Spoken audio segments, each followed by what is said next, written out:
La réalité, c'est que tant qu'on n'a pas un client pour acheter ce qu'on est en train de faire, on n'a pas vraiment innové. Bonjour et bienvenue dans Be My Guest. Je vous emmène à la rencontre de ceux qui font et de ceux qui pensent le digital. Aujourd'hui, je reçois Fabienne Letadic, qui est la directrice de l'innovation digitale de SIGPA.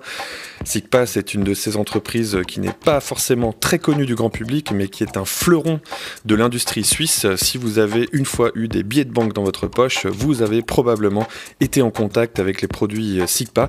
Avec elle, on va parler de comment innover dans une grande entreprise, comment obtenir les moyens pour faire évoluer une structure quand on ne peut pas promettre ce qui va sortir d'un incubateur. On va aussi beaucoup parler de la blockchain puisque la sécurité est au cœur des préoccupations de SIGPA. Be My Guest, présenté par Laurent Haug, en partenariat avec 200 idées et créa, école membre de INSEQ. Bonjour Fabienne Letadic. Bonjour Laurent. Vous travaillez pour une entreprise que certaines personnes ne connaissent pas, notamment en dehors de la Suisse, qui s'appelle SIGPA, qui est une entreprise qui est active notamment dans la sécurisation des billets de banque. On a tous touché les produits SIGPA, en tout cas les encres de sécurité, ça s'appelle. C'est une boîte industrielle qui a 90 ans. Et vous êtes la directrice de l'innovation digitale. Est-ce que c'est possible de faire avancer ces vieilles structures industrielles vers l'innovation digitale ? Alors, bien sûr, non seulement c'est possible, mais c'est aussi souhaité. Ce qu'on ne sait pas, c'est que l'entreprise, certes, est très active depuis très longtemps dans la sécurisation des produits physiques au travers de solutions basées sur des encres extrêmement sophistiquées, mais que pour comprendre si ces encres sont authentiques ou pas, on avait déjà en fait énormément de savoir dans le monde du software, dans le monde de l'algorithme. Et pour nous, la transition vers le digital, c'est finalement la continuation dans un monde en rupture. Donc, bien évidemment, ce ne sont pas les mêmes solutions, mais ce sont parfois les mêmes clients. Et nous sommes attachés, en fait, à saisir ces opportunités que nous offre aujourd'hui cette transformation digitale. Un des trucs qui est à la mode aujourd'hui, je crois, dont on se rend compte, certaines industries arrivent à la conclusion que le digital est complémentaire du physique, que c'est deux mondes qu'on a opposés pendant longtemps et qui en fait doivent travailler en même temps. C'est un petit peu ce que vous dites. En fait, depuis longtemps, chez SIGPA, vous avez du digital qui travaille avec du réel. Absolument. On le voit bien. Moi, je me suis occupée depuis les 3 dernières années de transformation dans cet univers-là, notamment parce que beaucoup des entreprises qui nous font confiance cherchent des solutions pour la lutte contre la contrefaçon. Et ce qu'on voit, c'est que quand elles réfléchissent uniquement de manière digitale, c'est-à-dire que c'est plus facile a priori, on met moins de choses dans les usines, elles garantissent la traçabilité digitale, mais elles ne garantissent pas la traçabilité du flux physique. Et réussir à créer ces liens entre les deux, je dirais que c'est le challenge qui nous attend et qui attend beaucoup d'entreprises demain quand elles voudront assurer cette confiance et construire auprès du consommateur des images favorables dans ce domaine. Alors comment est-ce qu'on s'y prend concrètement comme ça ? On arrive dans une entreprise donc qui a un passé très important, qui a un business qui va très bien. Comment est-ce qu'on arrive Comment est-ce qu'on s'y prend concrètement pour installer le digital ? Déjà, qu'est-ce que c'est un peu le digital pour vous ? Alors c'est venu un petit peu, j'ai presque envie de dire, comme beaucoup de projets d'innovation, par les phénomènes du hasard. Vous savez, on parle beaucoup de serendipity dans le monde de l'innovation. J'étais confrontée en fait à un certain nombre de business cases, de use cases comme on les appelle aujourd'hui, et je me suis en fait retrouvée à la tête d'un incubateur. Et la question était, mais ok, on a beaucoup de technologies, on a beaucoup de façons de faire, mais quel est celui ou quelle est celle qui pourra devenir un vrai business ? Et puis on a fait du mapping très classiquement en essayant de comprendre où était la valeur en fait qu'on apportait, et par élimination, c'est souvent un des aspects, je dirais, du processus d'innovation, on s'est rendu compte qu'on avait des solutions qui étaient extrêmement robustes, celles qui sont en fait basées sur des encres, et qui n'offraient pas toujours la fonctionnalité que nos clients attendaient. Inversement, quand on amène la fonctionnalité, c'est-à-dire l'élément digital, on utilise le mobile phone ou ce type d'outils, on n'amène pas forcément de robustesse. Alors on a continué d'itérer un certain nombre d'hypothèses, et puis on s'est rendu compte qu'en fait, en partant du digital, on pouvait enclencher un certain nombre de réflexions qui permettaient de lier de relier ces deux dimensions, digitale et physique. Donc comment on fait ? Je dirais d'abord en écoutant ses clients, ça c'est la première des choses, je crois qu'il n'y a rien de nouveau sous le soleil. Mais c'est malheureusement un des trucs les plus rares dans le monde du business. Alors c'est compliqué, effectivement. Pourquoi c'est compliqué ? C'est compliqué parce que innover, c'est donc, de par la définition classique du terme, chercher du nouveau. Chercher du nouveau aujourd'hui, c'est surtout chercher des problèmes. Or, l'habitude, en fait, dans le business, c'est plutôt d'éviter les problèmes, c'est d'essayer de faire que tout soit smooth. Les entreprises qui fonctionnent, comme SICPA, sont des engins ou des moteurs à créer du business, pas des moteurs à créer des problèmes. Alors voilà, déjà, c'est la première difficulté. Parce que ça vient bousculer les habitudes, parce que d'un seul coup, on se rend compte qu'il y a peut-être quelque chose qui tournait très bien, puis qui en fait ne tourne plus, puis la masse de travail va monter. Enfin, ça vient un peu mettre un coup de pied dans le consensus qui est finalement assez confortable. C'est pour ça que c'est si difficile d'écouter les clients. On demande de rompre parfois avec des principes. Quand on a commencé avec mon équipe à mettre en fait le digital au cœur de la problématique, en ajoutant même d'ailleurs la possibilité de monétiser nos solutions au travers de systèmes de data, on changeait le paradigme. Et changer les paradigmes, ma foi, ça prend du temps, c'est jamais facile à expliquer en interne. Changer de paradigme, ça veut dire qu'avant, la société gagnait de l'argent d'une certaine façon, et d'un seul coup, par exemple, elle va gagner de l'argent d'une autre façon. Autrement, exactement. On change de business model. Et du coup, ça remet tout en cause. Ça remet en cause la hiérarchie, l'organisation, le pricing, tout ça. Exactement. Ça remet en cause la façon dont la finance va regarder le dossier, ça remet en cause les habitudes, les benchmarks. On passe son temps dans les entreprises à utiliser des critères de choix, qui sont des critères souvent d'ailleurs, on va dire, financiers, et ces métriques sont valables dans un monde, mais pas valables dans l'autre. Or, on sait aujourd'hui que l'innovation, et en particulier, je dirais, l'innovation digitale, c'est la capacité à inventer de nouveaux business models, donc la capacité à inventer des nouvelles métriques. Et ces nouvelles métriques, des nouvelles façons de mesurer le succès, par exemple. Voilà. Vous avez tous entendu parler des modèles qui consistent d'ailleurs de ne pas se faire payer. Le concept du freemium. Où on donne un produit gratuit, puis on essaie de convertir l'utilisateur ou l'utilisatrice en un client payant. Ces modèles-là sont des modèles compliqués à faire comprendre à des financiers. Non pas qu'ils ne veulent pas le comprendre, mais c'est différent. Voilà, c'est différent. Ensuite, il y a un deuxième élément, c'est que on a de la peine parfois à être dans un mode de planification. Je dirais que ça fait partie des enjeux de la transformation digitale. On ne peut plus aujourd'hui, il me semble, être dans la projection au-delà de 3 ans. Et croyez-moi bien, quand je dis ça, c'est pas évident. Moi, je viens d'un monde où on faisait des plans à 10 ans. Qui était le monde du marketing. Qui était le monde du marketing. J'ai passé une partie de ma carrière dans ce qu'on appelle les biens de grande consommation, aussi bien dans le commerce de détail que dans l'alimentaire. On planifiait à 10 ans, ensuite on décomposait cette planification en plan à 5 ans, en plan à 3 ans, puis on avait le plan opérationnel à 1 année. Alors je ne dis pas qu'on ne planifie plus, mais c'est beaucoup plus compliqué aujourd'hui de projeter les rythmes auxquels vont se succéder les technologies qui peuvent vous disrupter à n'importe quel moment.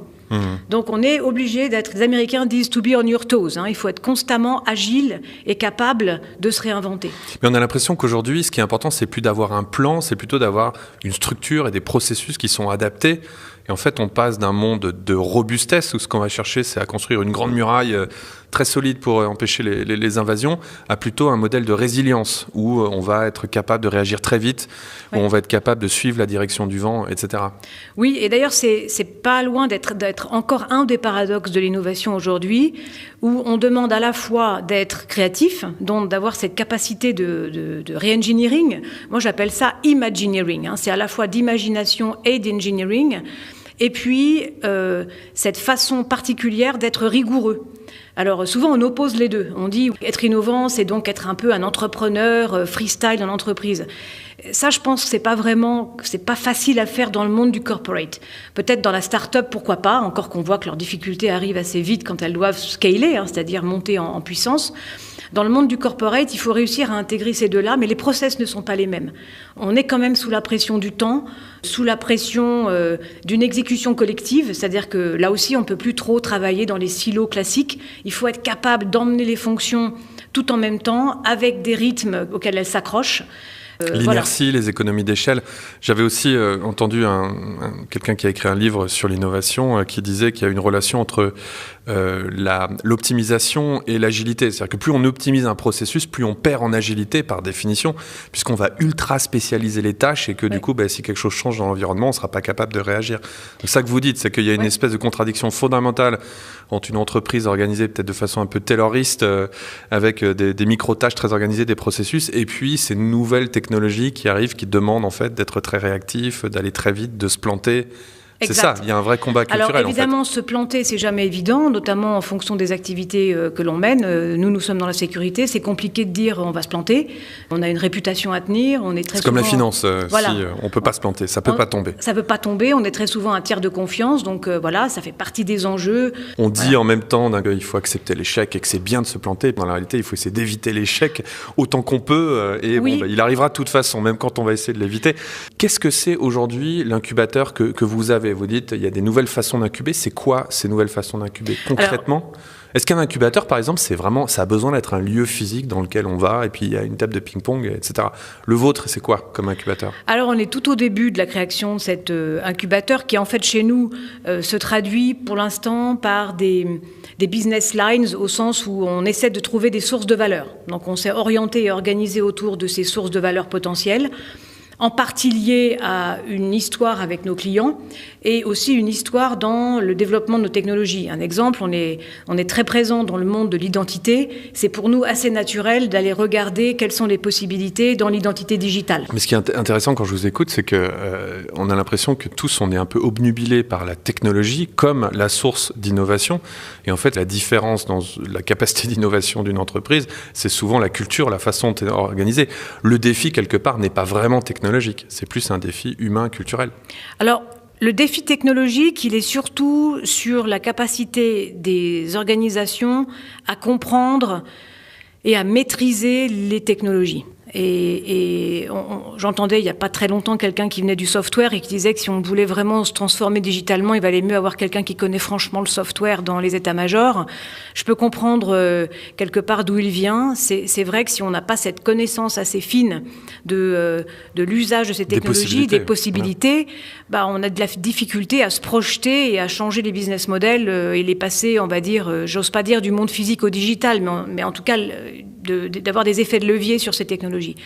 Ensuite, une fois que ça c'est fait, et c'est pas forcément le plus dur parce qu'on a quand même ici en Suisse un avantage en matière de compétences, on a vraiment ce qu'il faut, c'est effectivement de ramener les ingénieurs dans le monde réel, dans le monde des humains, si je caricature, et puis d'essayer de se confronter à la dynamique économique ou aux enjeux. Nous, on a pour clients très souvent des institutions ou des gouvernements qui font face à des vrais bouleversements aussi, ne serait-ce que pour attirer des capitaux. Ils sont obligés de se moderniser, ils ont des problèmes de coûts. On voit bien aujourd'hui, beaucoup de gouvernements cherchent à être plus efficaces. Donc pour eux, la transformation digitale, c'est un vrai levier. Et là, il faut aller comprendre ces nouveaux besoins, aller comprendre ces nouvelles logiques. Mais c'est fou parce que c'est vrai que ce qui est clé, c'est la veille, alors que la veille est quelque chose que les gens ne font pas trop, ou pas souvent, ou assez peu de gens dans les entreprises en général se tiennent au courant de ce qui sort. Et ensuite, il y a un deuxième phénomène que moi j'ai beaucoup constaté. Alors, je suis sûr que quelqu'un va lui donner un nom, il y a déjà un nom qui théorise ça, mais il y a vraiment comprendre avec la tête et il y a comprendre avec le cœur. Et j'ai l'impression que c'est, quand on fait de la veille dans une entreprise, on dit aux gens, tiens, il y a telle technologie, et puis il y a leur tête qui intègre vaguement le fait qu'il y a une nouvelle possibilité qui est là. Mais c'est que quand on a vécu vraiment une technologie, que quand vraiment on en a vu les limites, qu'on l'a vécu un peu dans sa chair, qu'on arrive à ce moment-là à l'extrapoler et à voir comment elle peut se déployer. Aujourd'hui, il y a beaucoup de gens qui comprennent la blockchain théoriquement.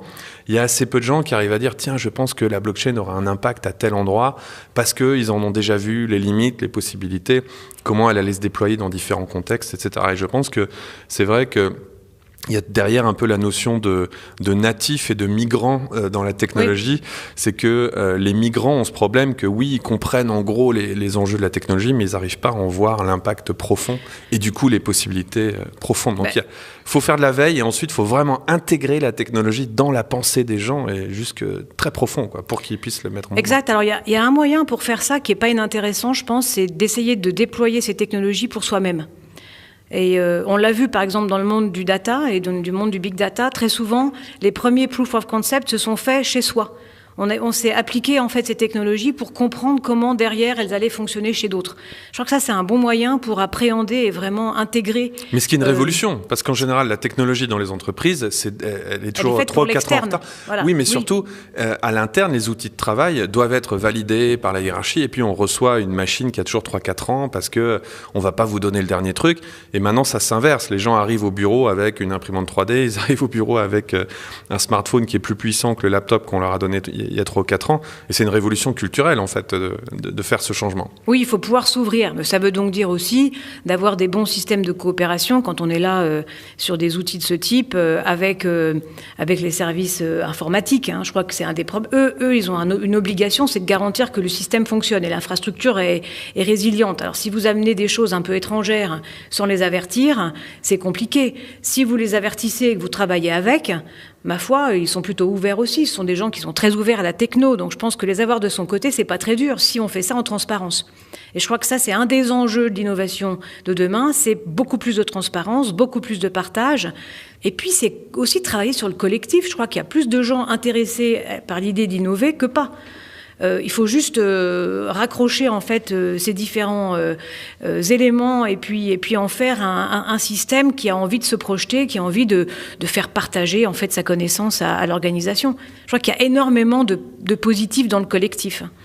Moi, j'ai l'impression que l'envie d'innover évolue aussi avec le temps. C'est-à-dire que les gens qui sont assez jeunes, qui n'ont pas encore trop d'habitudes, qui ne sont pas encore entranchés, installés dans une position, dans des habitudes, dans des routines, sont prônes à innover. Puis c'est vrai que quand on vit, moi je vois, j'ai 42 ans, je dois me faire de plus en plus violence pour intégrer des nouvelles idées parce que je sens qu'on se rigidifie un petit peu avec l'âge, mais la capacité à innover n'a rien à voir avec l'âge dans le fond, parce qu'il y a des gens très innovants chez les seniors et des gens pas du tout innovants chez les plus jeunes. Donc on peut se battre contre ça. Un de mes amis disait l'incertitude, c'est le fitness de l'esprit.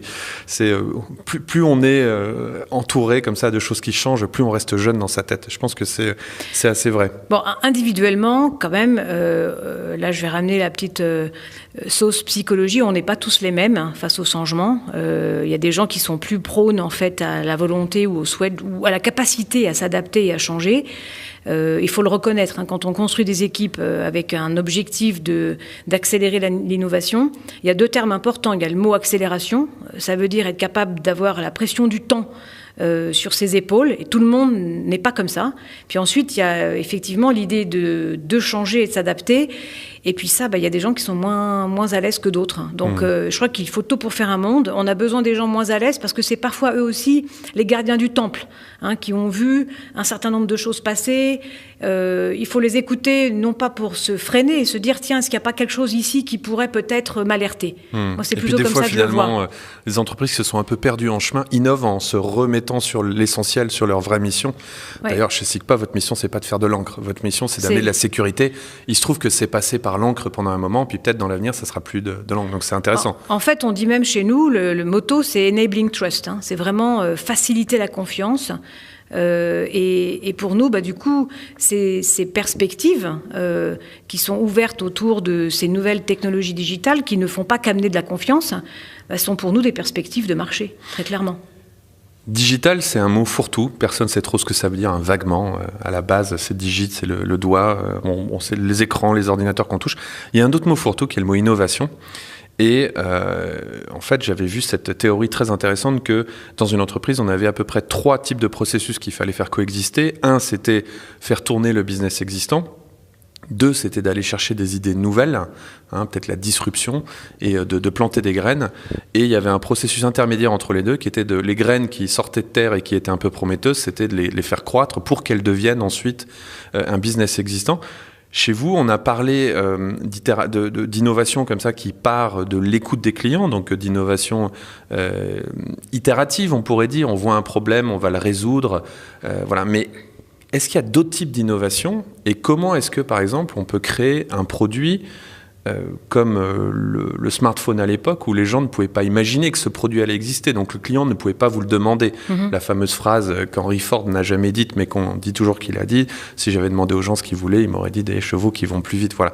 J'ai l'impression que là on a beaucoup parlé d'innovation qui part des besoins des clients, d'innovation itérative. Est-ce que pour vous il y a d'autres types d'innovation ? En fait oui, clairement, notamment vis-à-vis de cette question. L'un des leviers qu'on est obligé de regarder comme tout le monde, c'est que nous ne sommes pas des experts de certaines solutions logicielles ou software. Donc on a plutôt intérêt à aller s'entourer de gens qui savent mieux faire cela que nous et qui vont eux-mêmes, on va dire, semer ces petites graines, commencer à faire leurs premières preuves dans certaines technologies qui sont proches des nôtres, proches en tout cas de notre philosophie. Et donc, c'est travailler en écosystème. On a un partenariat dans le domaine de la blockchain, on a un partenariat dans le domaine du big data. Donc ça, c'est l'innovation interne, c'est-à-dire vous changez la façon dont l'entreprise fonctionne. Alors oui, et en même temps non. C'est ça qui est intéressant, c'est-à-dire que si on regarde d'où vient le succès en fait dans le monde du banknote, très clairement, et du billet de banque, voilà, pardon, il y avait déjà des partenariats très solides. Il y avait déjà des écosystèmes très solides pour que ça puisse tourner. On parle d'une supply chain extrêmement sécurisée. Vous imaginez, on ne peut pas laisser partir des solutions de sécurité dans la nature sans avoir le contrôle de l'écosystème.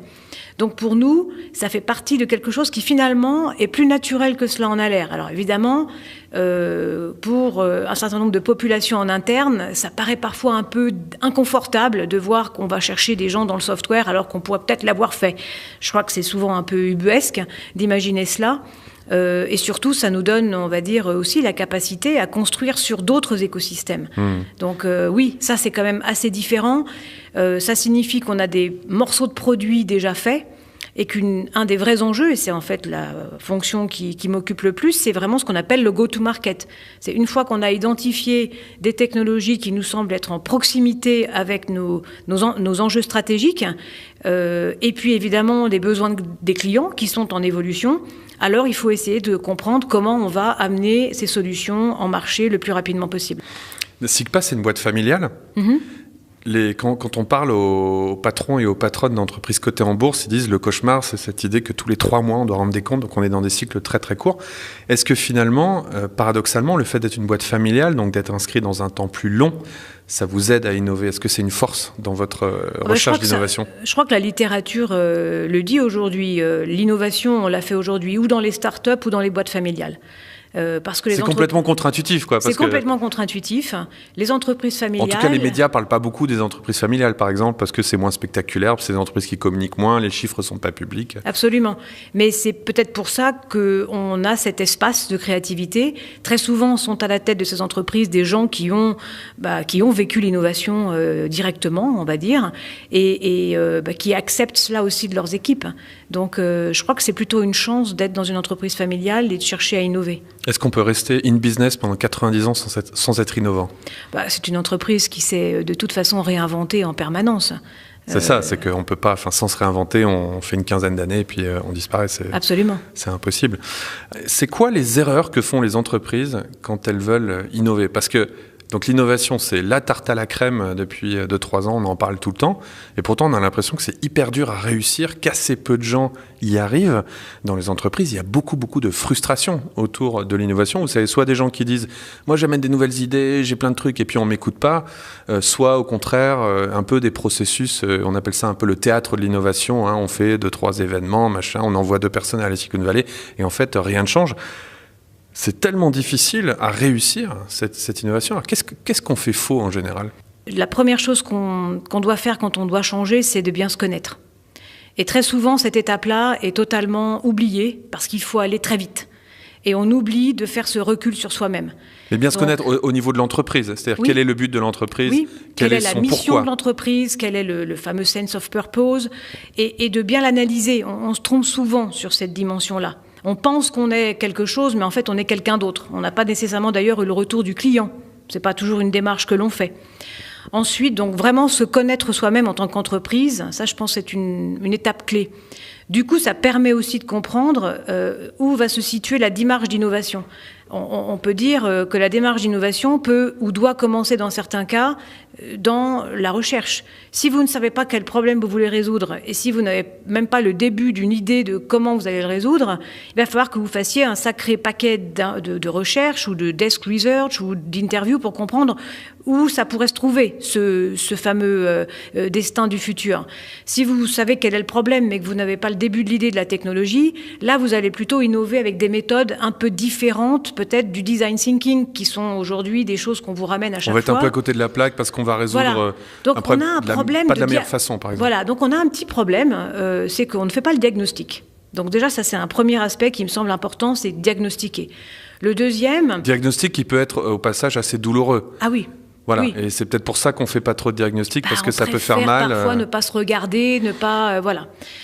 Parfois, c'est simplement un manque de compétences internes. Moi, je viens du monde du B2B. Les diagnostics, c'est pas quelque chose qu'on fait de manière régulière. Par rapport à l'environnement B2C où j'ai en fait appris et passé une bonne partie de ma carrière. Ensuite, vous avez un deuxième élément qui est mettre des équipes d'innovation en place avec finalement peu de scrutiny ou peu d'attention au profil que vous mettez dans les équipes. Alors quand on vous demande d'aller vite, d'aller innover dans des technologies que vous n'avez pas l'habitude de maîtriser et puis que vous rassemblez des équipes qui en fait n'ont pas très envie d'innover de cette façon, elles innovent mais pas de cette façon, mais vous créez des blocages. Puis enfin... est-ce que ça, pour moi, c'est une grande question et je pense que c'est quelque chose qu'on entend toujours. Est-ce que l'innovation doit être une équipe séparée ? Parce que dans le fond, on pourrait dire l'innovation, ça devrait être le travail de tout le monde dans l'entreprise. Oui. Je pense qu'on peut voir les deux. Moi, je considère qu'il n'y a pas de one size fits all dans ce domaine. Il n'y a pas de solution magique. Il n'y a pas de solution magique. C'est peut-être pour ça que c'est si difficile, d'ailleurs. Voilà, c'est pour ça que c'est compliqué. Et on passe quand même notre vie à en chercher une, mais il n'y en a pas. Voilà, on passe notre vie à lire des bouquins et des articles qui peut-être vous donneraient la solution magique. Les 3 trucs pour réussir son incubateur. Je crois que ce qui est quand même assez essentiel dans cette histoire, que ce soit dans une équipe séparée ou au sein d'une business lines, c'est qu'il faut qu'il y ait clairement un enjeu de direction et que tout le monde soit aligné derrière. Ça, c'est la première chose. Parce que si on vous demande de délivrer un résultat à court terme et d'être capable d'innover et d'amener éventuellement de la rupture, et qui va demander donc du temps, de l'argent et des ressources, il faut être capable de gérer cette double contrainte. Comment est-ce qu'on fait pour mobiliser des ressources dans une entreprise autour d'un processus dont, je vais employer le terme business, dont le return on investment, le ROI, n'est par définition pas possible à définir et à délimiter. Bon, alors là, je dirais de façon un peu abrupte. Parce que vous êtes ultra vulnérable. Hein. On peut tout de suite dire « Ah, mais ça ne va rien ramener ». Enfin, voilà, parce qu'on ne peut pas quantifier. Alors non, on ne peut pas quantifier, mais on peut qualifier. Donc déjà, je pense que la qualification, ça doit être rigoureux. C'est justement là où on doit amener cette rigueur. Mais ça va être quoi la qualification ? On va dire, par exemple, ça va aider à changer la culture, ça va amener des nouvelles idées, ça va faire qu'on va plus écouter les clients. C'est plutôt ça qu'on met en avant quand on va chercher un budget pour ouvrir un incubateur ? Ou c'est plutôt de dire, il y aura 12 nouveaux projets dans les 6 prochains mois, faits par 50 personnes ? Je dirais que l'innovation drivée par les KPI de type activité, j'y crois pas trop. Parce qu'on peut être hyper actif et pas pour autant capable d'innover. D'ailleurs, on a bien vu qu'il n'y avait pas de lien entre C'est le fond de ma question, exactement. Voilà, le nombre de brevets et le nombre d'innovations, le nombre d'invention records et le nombre d'innovations. Je crois que c'est plutôt d'être capable de mettre en place une équipe, pas forcément très grande d'ailleurs. Je crois qu'il ne faut pas avoir des méga équipes dans ce genre de domaine, qui s'accrochent à une idée et qui soient capables assez vite d'aller valider si cette idée a de la prise sur le marché ou pas. Encore une fois, je rappelle qu'on a une chance inouïe, on a beaucoup de technologies. Donc aujourd'hui, on manque plutôt d'idées de business que d'idées de technologie. Ce qui fait que ça, c'est le premier aspect, c'est qualification au travers du terrain, au travers de relations avec des clients, des prospects même à ce stade plutôt. Ça, c'est le premier aspect. Ensuite, le deuxième aspect, c'est vous renvoyez là la notion de l'ambiguïté qu'on vit dans l'innovation, c'est-à-dire on est toujours dans un monde incertain. Alors, je dirais, là, Be My Guest, à mon tour, ça fait partie de l'équation de l'innovation. Non, mais pour vous, c'est une évidence, Fabienne, parce que vous vivez dans ce monde-là. Ce que je dis, c'est que quand on va chercher les budgets, puis c'est des budgets des fois qui sont assez conséquents, parce qu'il y a des postes derrière, il y a un lieu physique, etc. La première, peut-être... Le premier critère de décision pour le board, par exemple, on va dire, ça va être combien ça coûte et qu'est-ce que ça ramène.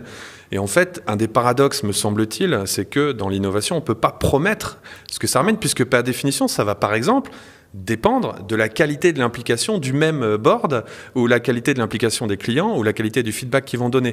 Donc, comment est-ce qu'on, quelque part, on va vendre dans un monde qui pense en chiffres quelque chose qui est finalement presque littéraire, c'est presque les humanités qui rencontrent la science, quoi, et qui doivent les convaincre, la science, de donner des budgets pour aller faire...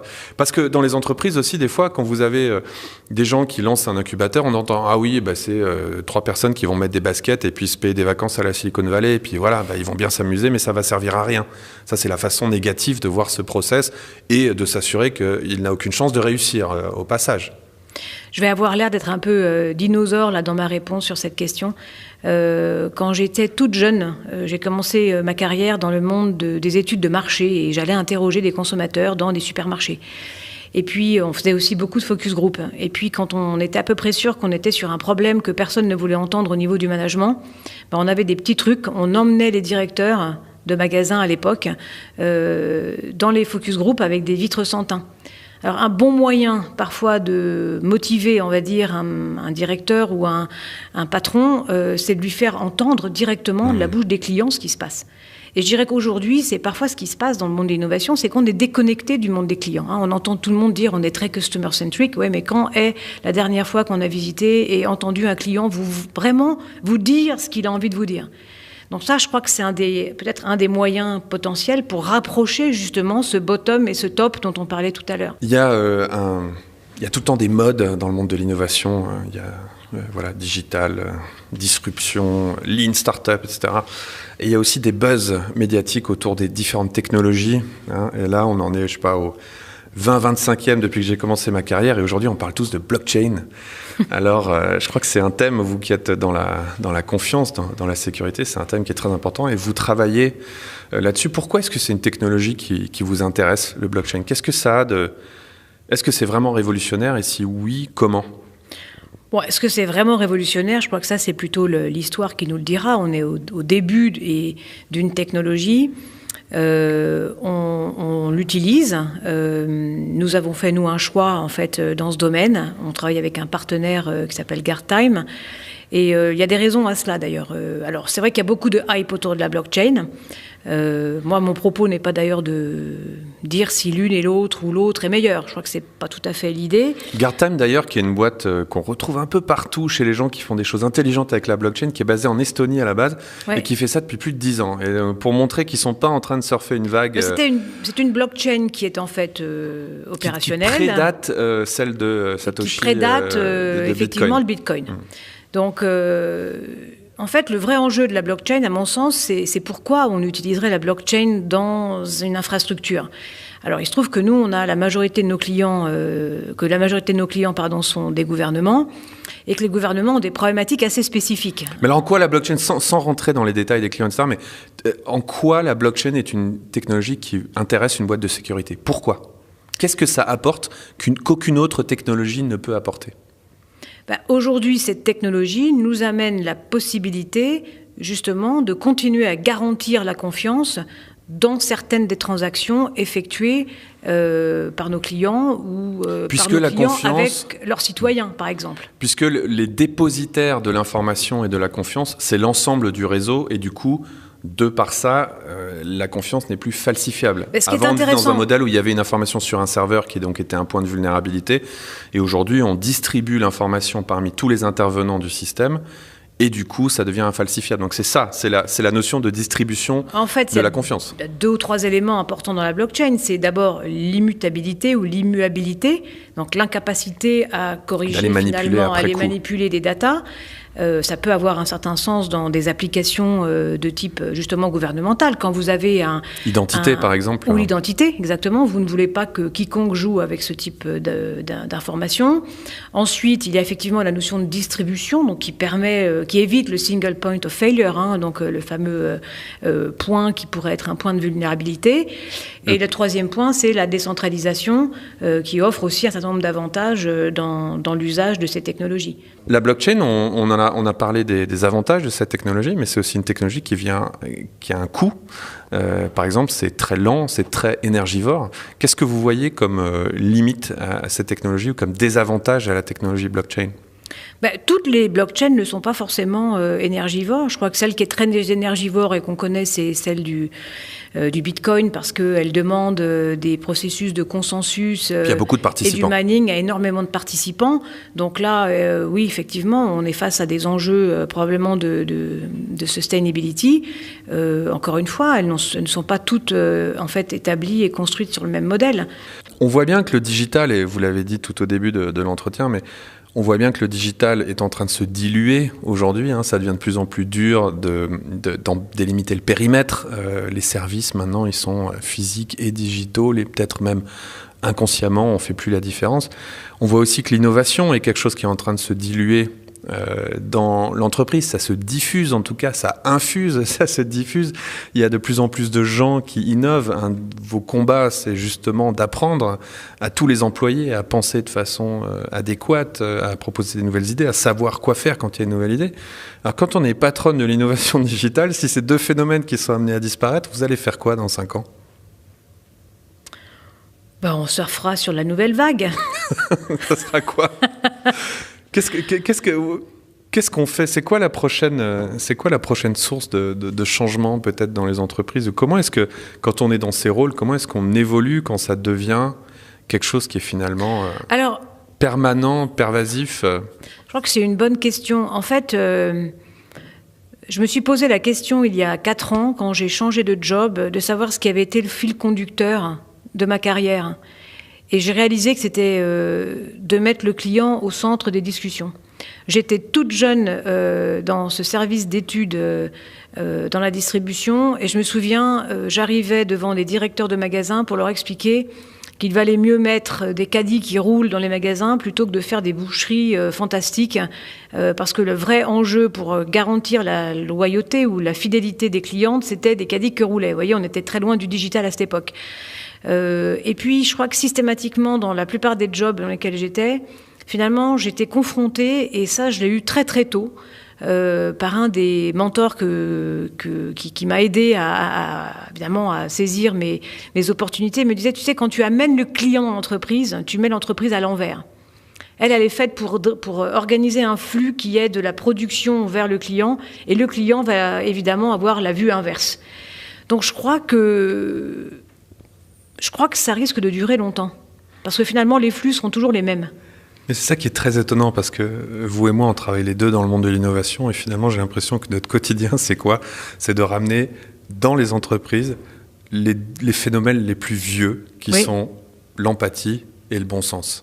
Absolument. Il y a quand même une espèce d'énorme ironie, parce que quand on va demander, je ne sais pas si on demande à nos enfants respectifs, que fait ton papa ou ta maman, ils disent il bosse avec la technologie, l'innovation et tout. Puis en fait, au quotidien, j'ai l'impression qu'on est juste en train de dire écoutez vos clients, et puis regardez pragmatiquement les problèmes qui se présentent à vous, amener des solutions. Donc voilà, finalement, tout le reste, on pense qu'on bosse sur des choses très nouvelles, et en fait, on bosse sur des choses très anciennes. Voilà, et tout le reste, c'est beaucoup de la mécanique.